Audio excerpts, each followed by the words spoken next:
என்றும் நான் செல்ல மாட்டேன். ஹல்லேலூயா. என் அன்பு சொந்த பந்தங்களே, எப்படி இருக்கிறீங்க? நல்லா இருக்கிறீங்களா? குட்டீஸ் எப்படி இருக்கிறீங்க? மழை காலம் ஜாலியா விளையாடிட்டு இருக்கீங்களா? வீட்டுக்குள்ள தண்ணி போட்டு கீட்டு கப்பல் கப்பல்லாம் விட்டுட்டு இருக்கீங்களா?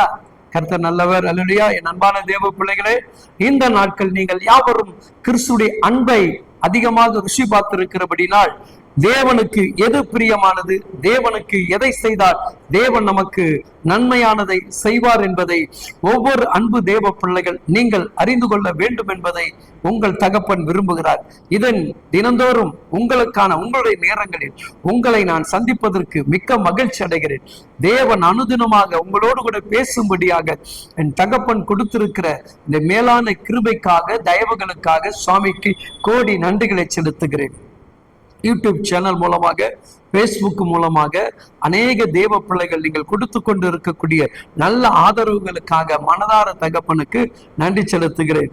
ஒருவேளை இந்த நாட்கள் இதை பார்த்து கொண்டு கேட்டுக்கொண்டு இருக்கக்கூடிய என் சொந்த பந்தங்களே, இந்த வார்த்தைகள், இதில் உள்ள வசனங்கள், இதனுடைய தேவ பிரசனங்கள் உங்களை தொடுவோம் என்றால் உங்களுக்கு அந்த பிரசனத்தின் மூலமாக தேவ மகிமைகள் வெளிப்படும் என்று சொன்னால் உண்மையிலே இந்த ஊழியத்தில் பரிசுத்த ஆவினர் இருக்கிறார் என்பதை நீங்கள் உணர்வடைய ஆரம்பித்தீர்களா?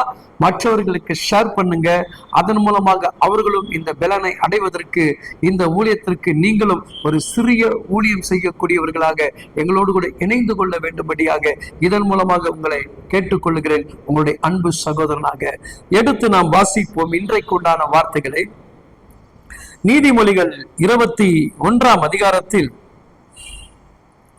3வது வசனம் சொல்லுகிறது, பலியிடுகிறதை பார்க்கிலும் நீதி நியாயம் செய்வதே கர்த்தருக்கு பிரியமானது. அல்லேலூயா. தேவன் எதிர்பார்ப்பது நீங்கள் எப்பொழுதும் உண்மை உள்ளவர்களாக இருக்க வேண்டும் என்று விரும்புகிறார். மற்றவர்களுக்கு தீங்கு செய்துவிட வேண்டும் என்று எதிர்பார்க்கிறார். இன்னைக்கு அநேக பேடத்தில் துதி பலிகளை செலுத்துகிறோம், காணிக்கையை செலுத்துகிறோம், தசம பாகங்களை கொடுக்கிறோம்.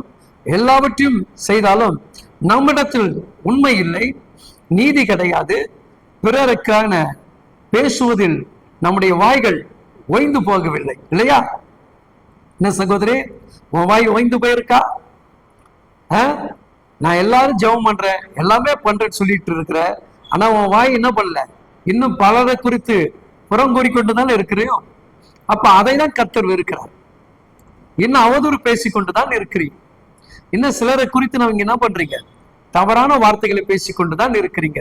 அப்படி பேசிட்டு நீங்க சொல்லக்கூடிய பலிகளையும் துதி சோத்திரங்களையும் உங்களுடைய காணிக்கைகளையும் எப்படி அருணாதர் இயேசு சுவாமி அங்கீகரிப்பார்? நிச்சயமாகவே அங்கீகரிக்க மாட்டார்.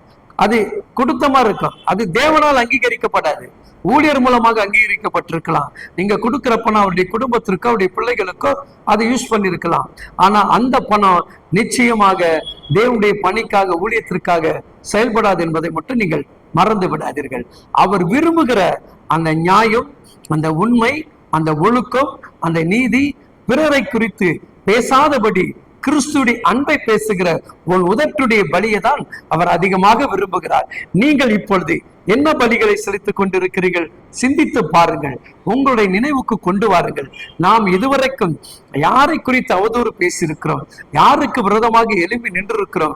நாம் எப்பொழுதும் கிறிஸ்துவானவரை தானே பிரியப்படுத்த வேண்டும், அவரை மட்டும்தான் நம்ம மகிமைப்படுத்த வேண்டும் என்கின்ற அந்த உணர்வோடு கூட நீங்கள் இருப்பீர்கள் என்று சொன்னால், ஒருவேளை இப்படி அவதூறு பேசி பலருடைய இருதயத்தை நீ காயப்படுத்திக் கொண்டிருப்பாய் என்று சொன்னால் நிச்சயமாக உன்னுடைய இருதயம் ஒரு நாள் காயப்படும்.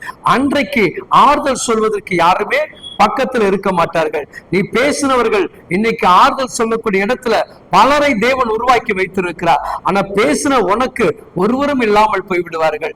இன்றைக்கு மனம் திரும்புங்கள், ஒப்பு கொடுங்கள், அவருக்கேற்ற பலிகளை செலுத்துங்கள், அவருக்கேற்ற உண்மையாக இருங்க, நியாயமாக நடங்க, நீதிகளை பேசுங்கள், அன்புகளை பேசுங்கள், நல்ல காரியத்தை விதைங்கள். நீங்கள் விதைக்கிற விதைகளில் கர்த்தருடைய நாமம் மட்டுமே மகிமைப்படணுமே தவிர அவருடைய நாமங்கள் உன் மூலமாக என் மூலமாக தூஷிக்கப்படுவதற்கு இடம் கொடாதபடி மிகுந்த கவனத்தோடு ஜாக்கிரதையாக இருங்கள்.